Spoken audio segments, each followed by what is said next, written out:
everybody, so today I'm going to be showing you how I created this zombie apocalyptical inspired wreath. Now I do want to say this video is a little bit longer than my other ones because I wanted to take it slow for the beginners. I've been getting a lot of questions in my other wreath videos that I did want to cover here in this one. So if you're a little bit more advanced in wreath making, feel free to skip ahead. It's not going to hurt my feelings at all, but if you still have questions at the end of this video, please feel free to leave them in the comments and I'll do my best to get back to you and explain to you the best that I can.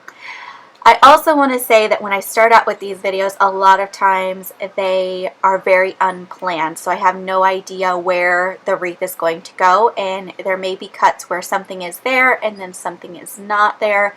So just hang in there. I will explain it throughout the video. It just may be a little confusing in some parts, especially this one because it was a very unplanned kind of out of nowhere wreath. But sit back, hopefully it helps you out, and let's get on with the video.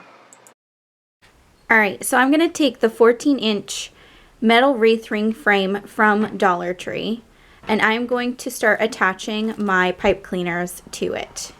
And I'm just using old pipe cleaners for my from my Christmas wreath, just because they're red, so it doesn't really matter. I just like it to look clean on the back, so I prefer to use colors that match the primary color that I'm using in the wreath. So each one of these has a section, and for me these are the outer two brackets and these are the inner two brackets, and you're going to want to attach 3 per divided section.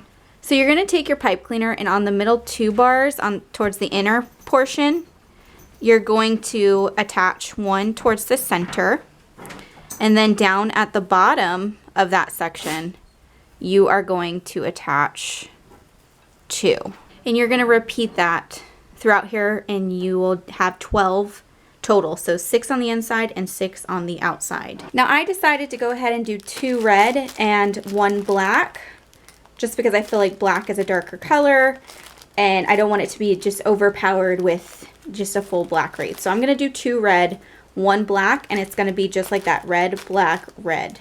Now you're going to start by unrolling all of these and kind of pinching the edges so they don't attach to everything. This mesh has a tendency of sticking to everything. So I just take this and I let it fall to the floor. Grab the color that I want to come next. Bundle it. Let that one fall to the floor. And then again, repeat. And you kind of just want to make sure they're all in there. So again, let it fall to the floor. Now, you know, depending upon how you want to start, it really doesn't matter. I just like to start on the outside and then work my way onto the inner brackets. And again, you can go in this direction or this direction. I think it just matters what hand you primarily work with. I find lefties like to go in the other direction, but again, it's completely up to you, whatever's most comfortable when you're doing this. So all I did was I took the pipe cleaner and I put down my mesh and I twisted it down onto the wreath frame. It's very easy to do. And then I rotate it, and I'm going to be creating my poofs now. So I kind of got to work with each one of these. I'm sorry about the lighting, guys. This is like dark mesh, so it's harder for me to show you guys with darker mesh, but it's the same process that I pretty much do in every single one of my wreaths. I'm going to try something different a little bit later, but I want to play with it first before I share it with you. But I know when I make wreaths and I don't show you guys how I went about making them, I get questions, and it's just easier for me to make a video on it. So you're just going to want to play with this until, you know, it's kind of set how you want it to be set, and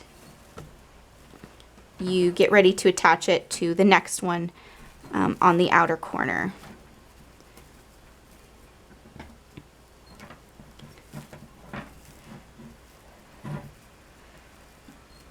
So it's very easy. You just twist and turn. Now, sometimes you're going to want to make sure when you are attaching everything that you're paying attention to each one of these loops, so that way you can pull if you need to pull some more, tighten if you need to tighten. You know, you want to be adjusting as you go. Okay, and you're just going to continue this all the way around the outer portion of this. Just adjusting and creating those poofs. So here's my start point, and here's going to be my final end point.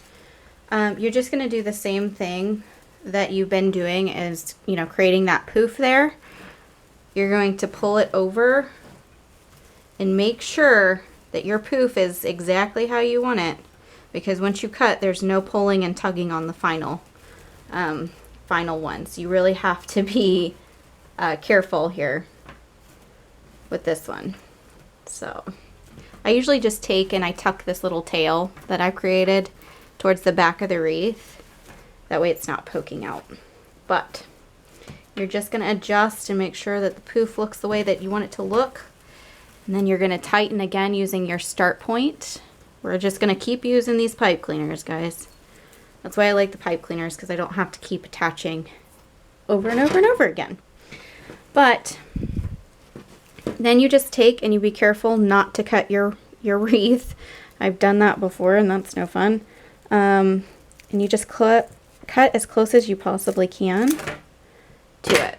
You're going to do the exact same thing that you did on the outside. On the inside, it's pretty self-explanatory. You just take it, attach it using the pipe cleaners. You're just going to kind of tighten and pull as much as you possibly can. And then, again, pretty simple. You grab your mesh, create your poofs the way that you want to. And you want them to look.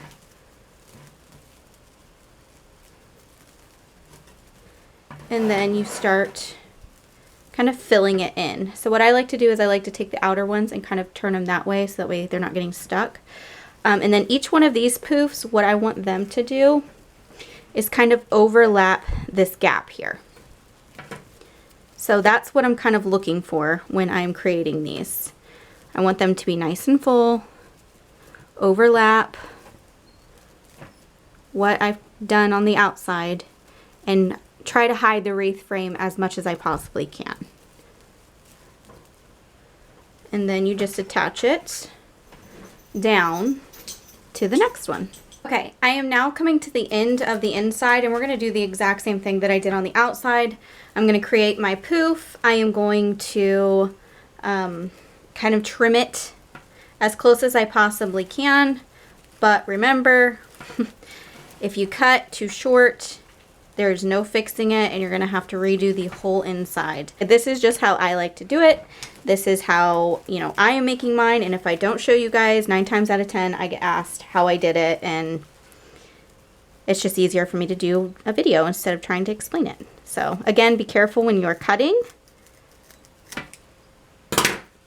And there you have it. You have the base. Now, this is where you would put in like your ribbon. Is again, use the pipe cleaners you've been using this entire time, tightening it down. Now what I will say is I prefer to use ribbon with wire in it, because I can shape it however I want to and it just doesn't fall flat. So when I'm doing it for this purpose, I definitely want the wired ribbon over regular ribbon. Okay, so while doing this wreath, I found adding that gauze in just made a huge mess, so I'm not going to show you how I did that. At the end, I actually found an easier way to do it, so don't freak out if you thought you missed a step. I'm going to show you a better way to do the gauze. That's a disadvantage of me doing these videos without kind of practicing first, I guess. I also decided to take this glittery ribbon out because I felt like it was just too, I don't know, too Christmassy, too happy. It wasn't like gory enough for me, so I did take the glitter ribbon out. We're just going to take the mesh tubing and do what I was doing with the ribbon. And we'll see if that fills it in the way that I want it to kind of look without like hiding the garland or the gauze, whatever you want to call this. It's gauze. Like the ribbon was. So, let's see. we're gonna just kind of lay this out however you want these to lay. That's kind of the direction you want to go in. Okay. But yeah, you can just do the black if you wanted to. Since you really can't see the red. Like, you can see it in person, but on camera you really can't see it. So we're gonna go in a different direction. Let's go this way. Then that way they kind of overlap and don't fit together. Okay.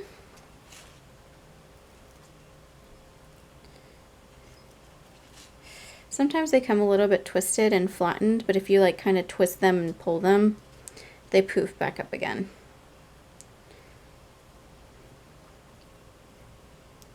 I think I'm done putting everything on here. You can weave ribbon in here if you want to. Like I said, it really is up to you. But once you're done weaving everything to the base, you're going to take your pipe cleaners, push them towards the back of your wreath frame. And I'm going to flip this over so you can see what I do here. You're going to take both corners, or both ends, pull tight, and you're basically securing everything to the wreath frame by twisting tightly. Now, I like to leave this and just twist it. You can trim them down if you want to, but I just wrap them around the wreath frame, making sure that the wire is not pointing towards where the door or the wall would be. So that way, if I do need to take this wreath apart in the future, I can. And it'll be easy for me to do. So again, you just go around and you search for all of these and you push them down towards the back of the wreath. Flip it over, pull tight, and twist together. So you're going to take your excess. I don't measure, guys. That's one thing about me that you're going to learn is I'm not precise. I don't measure. And if you need like exact of anything, I'm probably not the person to follow. But for the black, we're going to need 12 rolls. That's what I call them. So I'm going to clip this. I just kind of roll over once. You can make these longer to make them fuller if you want to, make them darker, but it doesn't bother me. So I just kind of roll them once, clip, and keep going until I have 12 black. And because I'm using red twice, I'm going to do 24 red. If you were using 3 different colors, it would be 12 of each color. One thing I do want to mention, guys, is when you are buying these, and I'm recommending you buy 2 in each color, so 6 in all, sometimes you don't even need the other roll that you buy, but there have been times where I get more on a roll at Dollar Tree than I do other times and I run out. Okay, so a good example is this is the same roll that I bought at Dollar Tree, and it only cut 6 spirals. So now I have to open another roll to get the other 6 spirals that I need from this. So that's why I say to buy more. I'd rather you have extra than not enough. What I do is I take and I roll one color, and then I take the seam part and I put it down, and I kind of like pinch it with my fingers. I've been asked several times, like, how do I keep the spirals together? I just kind of pinch it. So again, you just kind of spin it, put it underneath your finger, and pinch it down. This might not be good for those of you that have arthritis. You might have to use like an alligator clip, if you can like find a clip that you can just clip them in there together with, and then, you know, put them together with pipe cleaner, string, wire, whatever will work. So now I just go and I fix my spirals, make sure they're, you know, the way that I want them to be. Just like that. And then I kind of play with it and see, okay, do I want to put that in there? Do I want to add that little pop of color? Or do I want to leave that out? But for me, that's covering up the black that I want to pop through. So I am going to leave out ribbon this time, which is a first for me. If you've been watching, I put ribbon on everything. So for me to leave ribbon out is a big deal. But now I'm just gonna take the ends of these, and I just use ribbon to tie it. You can use craft wire, pipe cleaners, really whatever you want. I just have a ton of ribbon, so that is what I use. I'm just gonna secure all of these together with the ribbon, and then I clip. And if you want, you can seal the edges so this does not fray. However, because this is a zombie wreath and I want it to look frayed and falling apart, I'm not going to worry about it this time. Okay, once you have all 12 of your spirals made, you are going to go and find all of the places where you put your pipe cleaners, and you're going to basically secure it into there. You can add anything to these, guys. So if you put this down and you're like, it's still missing something, or oh, I don't like that ribbon popping out, it makes it look too pretty, feel free to clip it down. Do whatever you want to do. Some ribbon. Usually I measure it out and then cut 12 of them the same length. I usually just take the ribbon, get enough to where I can tie it. So I tie once this way, then I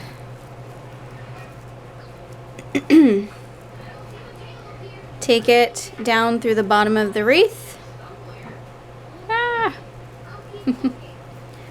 Okay, and then I kind of just pull, and this is where you want to adjust your spirals, because as soon as you tie it down, it's going to be stuck that way.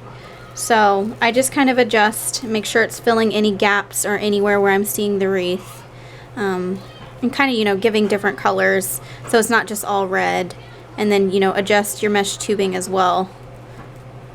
You want to make sure that you're pulling and adjusting and just getting it the way that you want, so it's just filled that gap that I've created. And then on the other side, all I do is tie it around here, tie it again, make a good knot. And if you use thicker ribbon, it does cover the pipe cleaners, so you know, that's another benefit to it. But there you go, I just do a nice little knot, trim away the excess, and it is on there.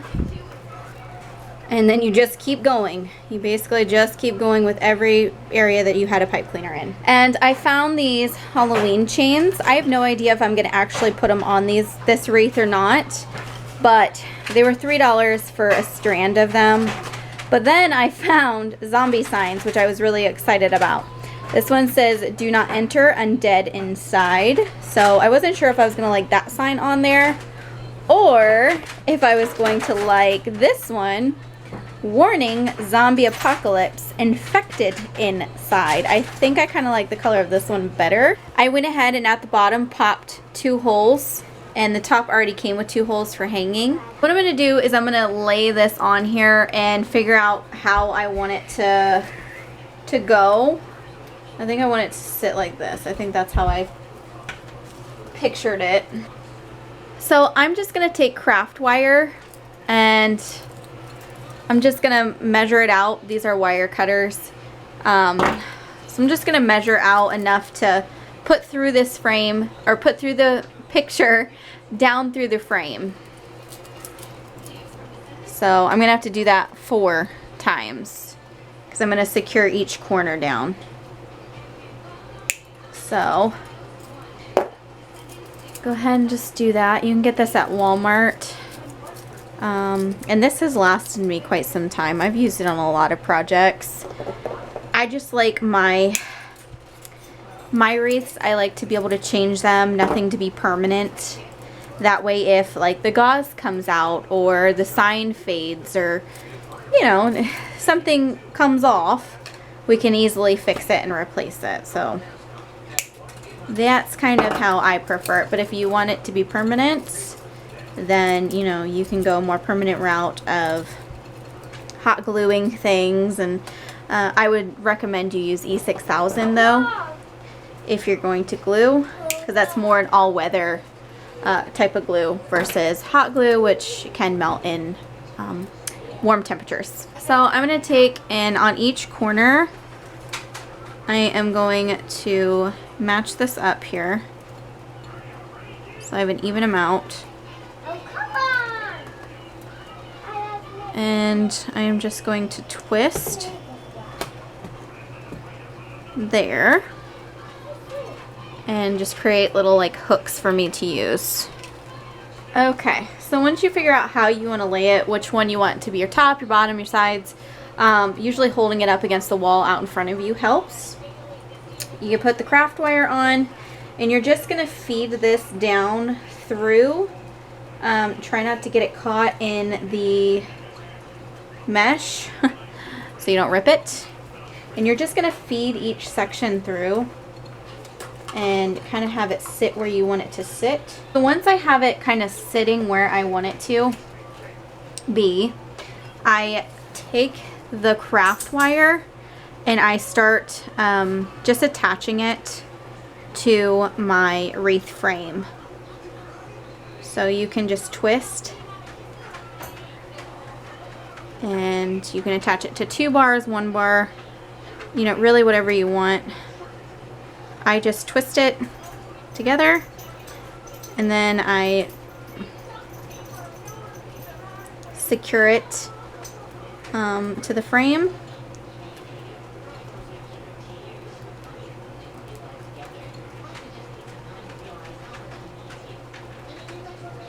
And that's that. So I'm going to do that with all 4 corners real quick. So my sign is now secure to my wreath frame.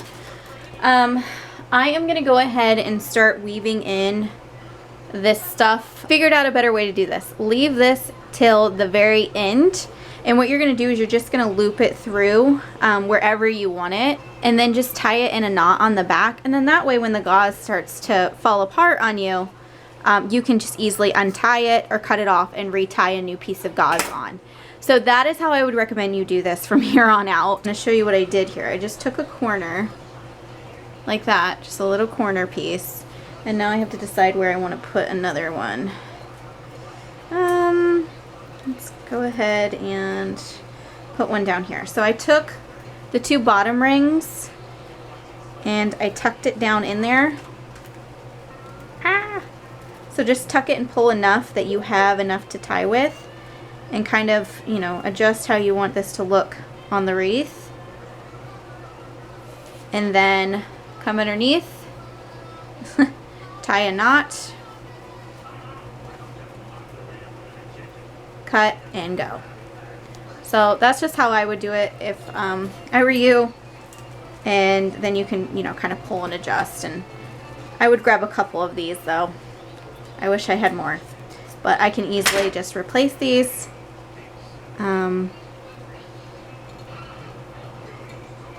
And that's it. Like, that'll just make it easier to replace later on when it starts to fall apart. So I'm just going to keep doing that, and I'll show you what it looks like when we are all said and done and I have all the gauze on. Now you can choose to put ribbon on if you want to. To hang this, I usually add one on just in case they don't have a wreath hanger. So I just take the ribbon, put them together, and just pull it through. That way they can move it around if they want to. And then I pull it, I guess, a decent size. Again, I don't measure, but I like to put at least enough on there so if they need to move the knot, they can. And it just makes it adjustable for everybody. If you know how much you need, then, you know, by all means, tie it to the length you need. But if you're making it for somebody else, then, you know, you might want to just give the ribbon as an option, and then that way they can adjust it how they want it. Here is the zombie apocalypse inspired wreath. I'm still trying to decide if I want to put these little skulls in with E6000 glue. I might hide them in there somewhere. I think it'll just give it a little bit of a pop if I put a couple of those in. But I'm going to use E6000, which is going to make this permanent. But I'm not going to put it over anywhere where I would have to replace the gauze that I put in. I'm also going to maybe look for a zombie hand or skeleton hand, something that I can kind of play with to kind of pop that out to hold like the sign or something, or maybe like a knife. I don't know. There's a whole bunch that you can kind of do. Not all of the Halloween stuff is out right now, so I can't really go full crazy on this, but definitely going to put a few of those little skulls in there and maybe look for that zombie hand or the knife something to kind of finish this off. But there's an idea for you. This wreath was actually inspired by my dad. He's been very much into zombie movies lately, and I thought, you know what, that'd be fun to kind of put together for Halloween this year. So there it is. There is my zombie apocalypse wreath. Thank you so much for watching. If you enjoyed those, please check out my other wreath videos along with my other craft videos. I will have them in a playlist for you, but I do a lot of frugal crafts around here. And that's it. I'll see you soon. Bye.